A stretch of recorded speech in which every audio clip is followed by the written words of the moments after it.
Buenas. El día de hoy vamos a estar resolviendo lo que es ejercicio 10.64 del libro de Fundamentos de Circuitos Eléctricos de SADICO. En el enunciado, este nos dice que en referencia al circuito que se muestra en la figura hay el equivalente de Norton. ¿Listo? Nosotros sabemos que para encontrar el equivalente de Norton o el circuito equivalente de Norton se representa por una fuente de corriente y una sola impedancia, la cual se llamará impedancia de Norton y corriente de Norton, ¿cierto? En este caso se representaría el circuito en estas dos terminales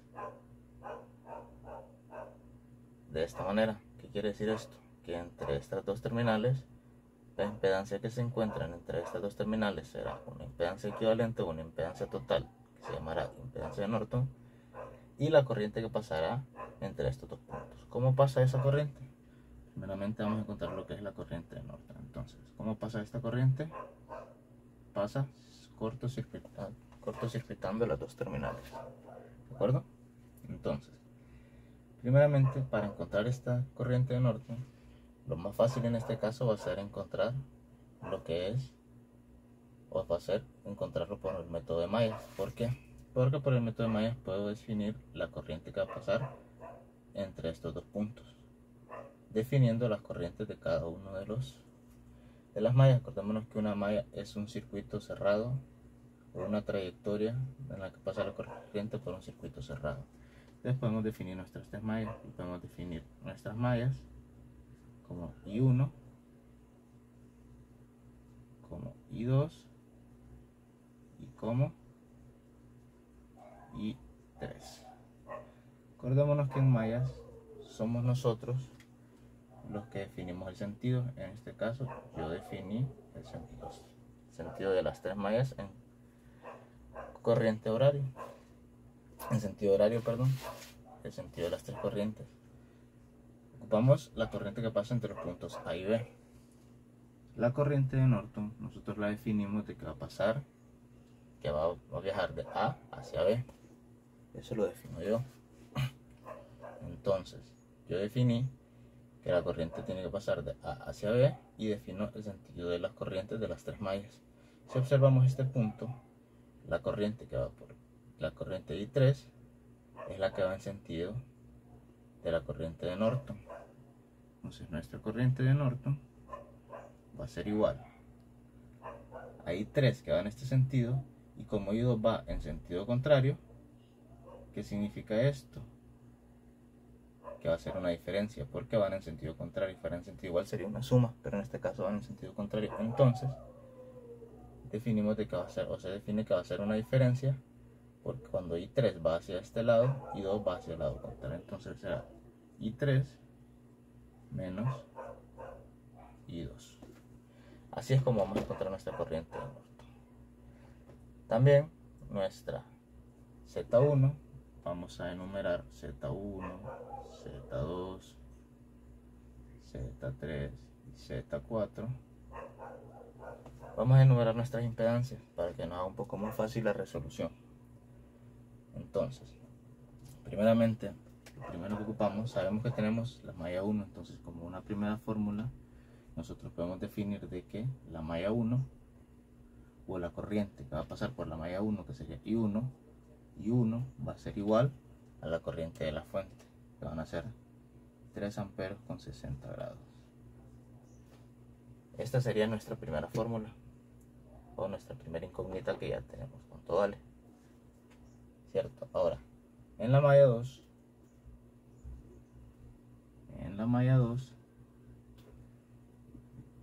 recordemos que las mallas son circuitos cerrados. ¿Y qué nos dice la ley de voltaje de Kirchhoff? Que la suma de los voltajes dentro de una malla cerrada tiene que ser igual a 0. Entonces nuestro voltaje de Z1 más nuestro voltaje de Z2 tiene que ser igual a 0, ¿cierto? Z1, Z2 son una malla cerrada. La corriente pasará en este sentido. Entonces, nuestro voltaje de Z1, nosotros sabemos que por ley de Ohm el voltaje se puede representar o se puede obtener multiplicando, en este caso que es alterna, sería su impedancia por su corriente. Entonces nosotros sabemos que nuestro voltaje lo podemos poner de esta manera. Entonces nuestro voltaje en Z1 será Z1 por su corriente. Pero ¿qué pasa con su corriente? Pasa lo mismo que la corriente de Norton.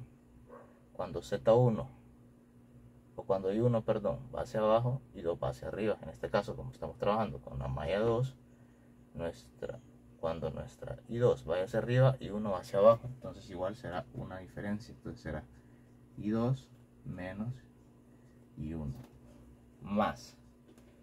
¿Qué pasa con la corriente que pasa por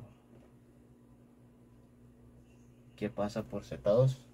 Nuestra Z2 pues se queda igual, se va a multiplicar porque nuestra resistencia ahora ocupamos multiplicarlo por la corriente para obtener el voltaje. ¿Cuántas corrientes pasan por Z2? Pues en este caso por Z2 solo pasan una corriente, que sería I2. Entonces vamos a multiplicarla por I2. Y esto igual a 0. Acordémonos. Siempre igual a 0. Ahora, ¿qué pasa con nuestra malla 3? Vamos a ver. Nuestra malla 3 sería esta. Lo mismo. El voltaje que pasa por Z3 más el voltaje de Z3 más el voltaje de Z4 tiene que ser igual a 0. ¿Qué pasa? Va a pasar exactamente lo mismo en Z3 que pasó en Z1.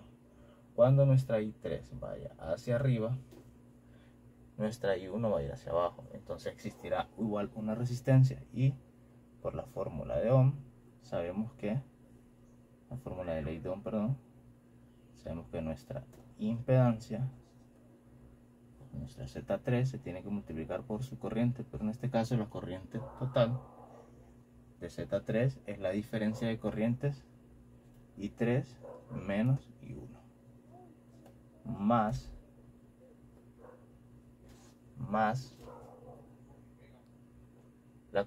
el voltaje de Z4. Pero en este caso Z4 solo pasa lo mismo, solo pasa una corriente, y esa corriente es I3. Entonces el voltaje saca Z4 por I3 igual a 0. Entonces ahora solo nos toca sustituir. En este caso nuestro Z1 son 60 ohmios por I2 menos, como ya tenemos I1, será 3 amperes, 60 grados, más nuestro Z2, que son 40 ohmios, por, en este caso, I2, ¿cierto? Igual a 0.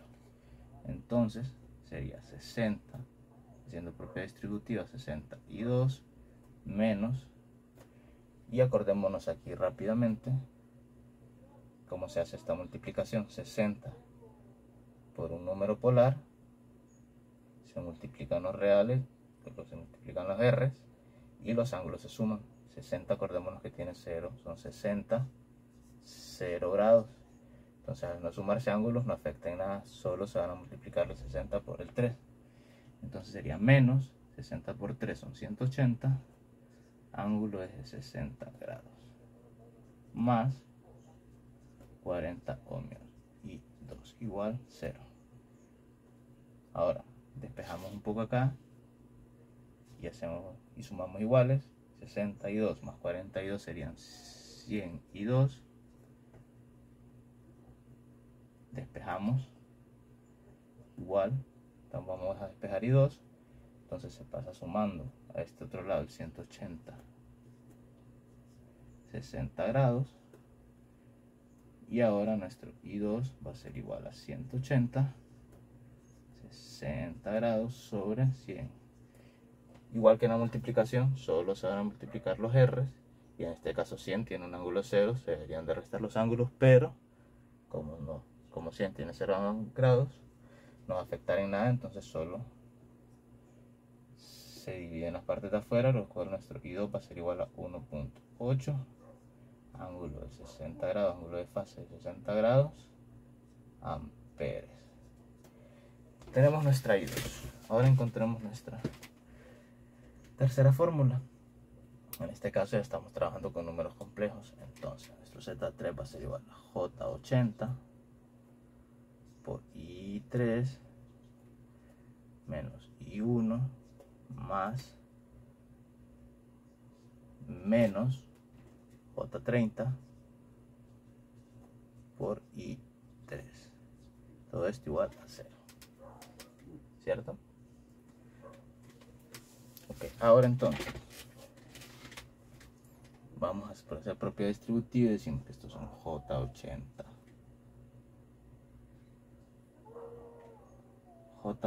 y 3 menos, ya tenemos el valor de I1, sería J80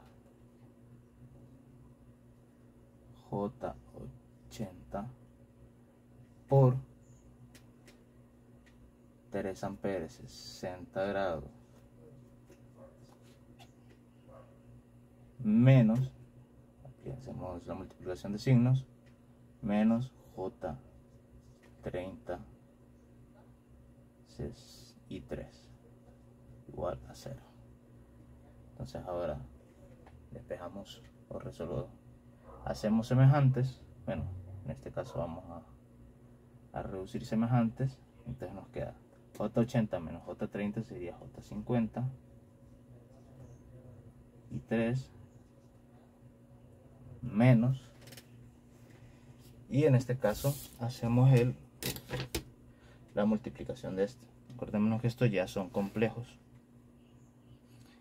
Entonces en este caso, cuando ya son complejos, aquí ya lo tengo o ya lo saqué, pero hacer la multiplicación en este caso aquí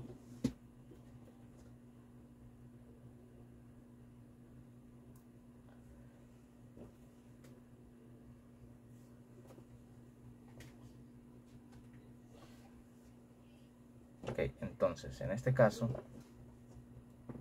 vamos a despejar de un solo para que nos haga un poco más fácil. Entonces esto nos quedaría como J80 por 3 ángulo de 60 grados.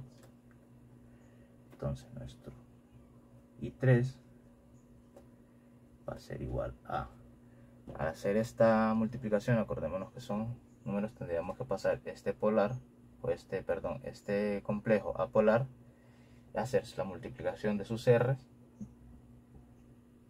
y sumar los ángulos. En este caso por tiempo yo ya lo tengo hecho. El resultado me da una forma polar, lo que nos dice que es menos 207 más J120, todo esto sobre J50, ¿cierto? Aquí es más de lo mismo, tendríamos que pasar estos dos a polar o hacer superación en rectangulares, lo cual lleva más tiempo. En este caso yo ya lo tengo hecho. Nos dice que I3 va a ser igual a 24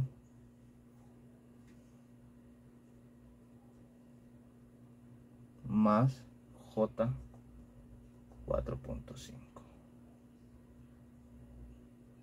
4.16 amperes, perdón. Entonces ya pasando esto a polar, nos dice que I3 es igual a 4.8 ángulo de 60 grados amperes. Entonces ya tenemos nuestras dos incógnitas, las que necesitamos para encontrar nuestro IN. Entonces nuestro IN, nuestra I de Norton, será igual a nuestro I3 menos I2. Entonces nuestro I3, recordemos, aquí está la fórmula, nuestro I3 son 4.8 ángulo de 60, vamos a hacer un poquito más acá, nuestro IN es igual a 4.8 ángulo de 60 grados amperes menos nuestro I2, que va a ser 1.8 ángulo de 60 grados de desfase amperes. Esto lo tendríamos que pasar normalmente a polar, a rectangular, para poder hacer sumas de números complejos, en este caso por tiempo. Como les digo, por tiempo yo lo tengo hecho. Vamos a decir que nuestro IN va a ser igual a 3 ángulo de 60 grados amperes. Entonces así obtenemos nuestra corriente de Norton, la cual la vamos a ocupar. Ahora, nuestra resistencia, o en este caso impedancia, que estamos trabajando con alterna de Norton, ¿cómo se saca? Vamos a ver. Recordemos lo que nos dice la ley, que para encontrar nuestra resistencia tenemos que abrir las corrientes de las fuentes de corriente y cortocircuitarlas de voltaje. En este caso solo tenemos de corriente. Entonces, al abrirla, solo nos quedaría este circuito.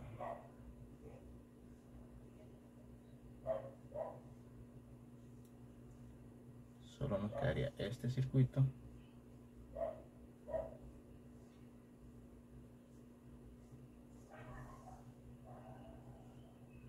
Y nuestras terminales en este caso ya quedan abiertas. Solo se cortocircuitan para encontrar la corriente de Norton. Entonces aquí nos quedaría abierto. Entonces esta parte del circuito ya no nos sirve y solo nos encargamos de esto. Entonces, ¿qué pasa aquí? Vamos a ver. Aquí sabemos que esta parte de aquí ya no está. Entonces, ¿cómo es lo que queremos encontrar la impedancia entre estos dos puntos? Observamos que aquí. Entonces, esta parte de aquí, si nos observamos, estas dos resistencias se encuentran, se unen una pata con otra pata, pero ya no se unen, va hacia el otro punto, hacia el B. Entonces, estas dos resistencias están en serie. Entonces, aquí nos quedaría un circuito donde nuestra impedancia equivalente 1 sería la suma de estas dos. Lo mismo pasa en la parte de abajo. Nuestra impedancia equivalente 2 sería la suma de las dos resistencias de abajo. Ahora estas dos, si nos fijamos, están en paralelo. Están tocando ambos extremos de las resistencias, las cuales están en paralelo. Entonces nos quedaría que en los puntos A, B, solo tendremos una impedancia total. ¿Cuál es esa impedancia? Nuestra impedancia de Norton, la que hemos estado buscando, o la que vamos a necesitar. Entonces, ya con esto dicho, podemos observar que va a ser nuestro ZE1 y ZE2 y nuestro Z de Norton. Nuestro ZE1, ¿cómo lo vamos a sacar? Vamos a ver. Nuestro ZE1 va a ser igual a Z1 más Z2, y nuestro ZE2 va a ser igual a Z3 más Z4, ¿cierto? Entonces en este caso es simple, nuestro ZE1, porque son iguales. En este caso ninguno de los dos es complejo, los dos son reales, de la parte real. Entonces solo sumamos 40 ohmios más 60 ohmios. Nuestro Z equivalente 1 va a ser igual a 100 ohmios. Ahora nuestro Z equivalente 2 igual. Z equivalente 2 va a ser igual a J 80 más menos J 30. Todo esto en ohmios, ¿cierto?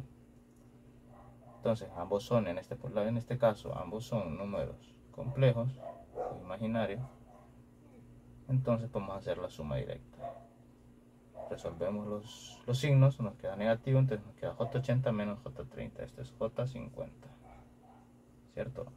Ohmios, recordemos. J 50 ohmios. Ahora, ¿qué pasa? Nuestra Z de Norton nos dice que va a ser Z equivalente 1 con el paralelo de Z equivalente 2, ¿verdad? Entonces, nuestra Z de Norton, acordémonos de la formulita sencilla para encontrar cuando son dos resistencias en paralelo, que podemos utilizar, que nos dice que para hacer este paralelo va a ser Z equivalente 1 por Z equivalente 2 sobre la suma de estas dos resistencias.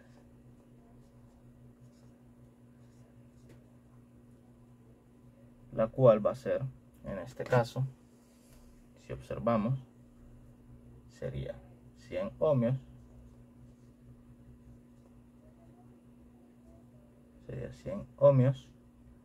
por J 50 ohmios sobre 100 ohmios más J 50 ohmios. Y en este caso es una multiplicación y suma en la parte de abajo, la cual, como les digo, en este caso tendríamos que pasar a polares a uno de ellos, hacer sus respectivas multiplicaciones de R y suma de ángulos, y después pasar a polar esta parte de abajo para poder realizar la división. También se podría hacer de forma directa, lo cual llevaría más tiempo porque tendríamos que usar el recíproco del divisor para poder pasar hacia arriba la J, pero en este caso nos llevaría mucho tiempo y yo ya lo tengo hecho. Entonces, ¿cómo nos quedaría nuestro Z de Norton? Va a ser igual a 20 ohmios, haciendo la resolución de todo esto, va a ser igual a 20 ohmios más J 40 ohmios. Y a polar, pasando todo esto mismo a polar, nos quedaría 44.72 con un ángulo de desfase de 63.43 ohmios. Y esta sería nuestra Z de Norton. Ahora, entonces, como equivalente, como circuito equivalente, acordémonos que esto es lo que se busca. Entonces buscamos nuestra fuente, la cual ya la tenemos, y nos dice que nuestra fuente va a ser 3 amperes, ángulo de fase de 60 grados, con una impedancia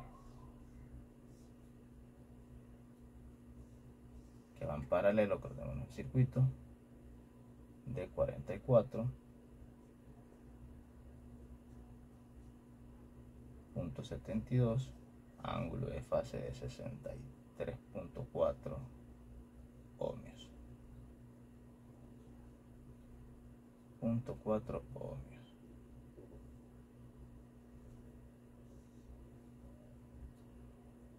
Para que quede un poquito más bonito acá. Y aquí nos quedarían nuestras terminales A y B. Entonces esta sería la respuesta, y es así como encontramos los datos necesarios para encontrar nuestro equivalente de Norton, y este sería el circuito equivalente de Norton. Esta sería la representación de este circuito en estos dos puntos. Eso sería todo por mi parte, espero les haya gustado, espero les sirva y espero le hayan entendido. Gracias.